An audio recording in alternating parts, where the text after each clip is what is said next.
প্রেক্ষাপটে মঞ্চে এখানে একটা প্রোগ্রাম ছিল বিএনপির, সেই বিএনপির একটা প্রোগ্রামে সমাবেশে আমার শেরপুর থেকে এক বড় ভাই আসছে। তো ভাইকে দেখতে হুবহু তামিল সিনেমার একটা ভিলেন আছে, নামটা মনে নাই। তো ভাইকে দেখতে অনেকটাই সেম টু সেম তার মতোই তামিল সিনেমার যে ভিলেনকে আমরা দেখতে পাই। আপনারা যারা চিনতে পারেন তারা অবশ্যই কমেন্ট করে জানাতে পারেন ভাইয়ের তামিল সিনেমার। বড় ভাই, আপনাকে তো তামিল সিনেমার একটি মানে ভিলেনের অভিনয় আমরা দেখতে পাই, আপনার যে ফেসটা হুবহু কিন্তু ওই রকমই।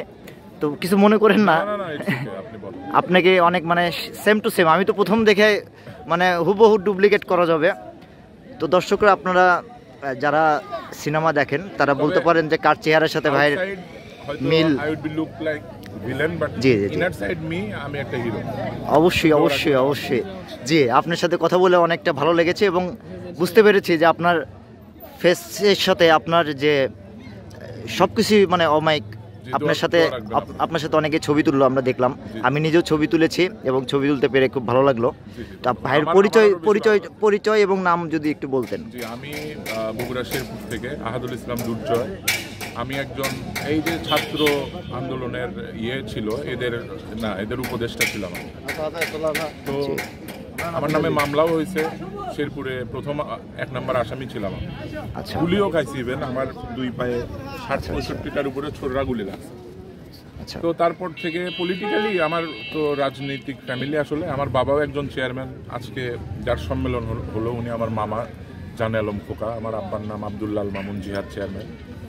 এইটুকুই ছোটখাটো পরিচয়। আমি নিজে পড়াশোনা শেষ, বিবিএ কমপ্লিট করেছি, এখন এমবিএ করি।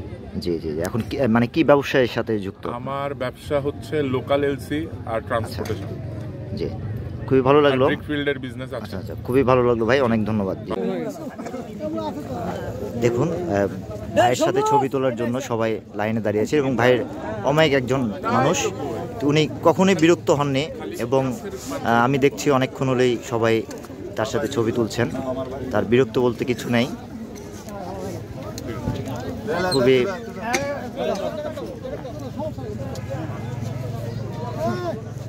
আমি ভাইকে প্রথমে দেখে অবাক হয়ে গেছিলাম, তারপরও পরিচয় হলাম। তো দেখুন যে কীভাবে মানুষ তার সাথে ছবি তোলার জন্য যাচ্ছে, সবাই তাকে চিনতে পারছেন। তো সবাই ভালো থাকবেন, খোদা হাফেজ, আসসালামু আলাইকুম।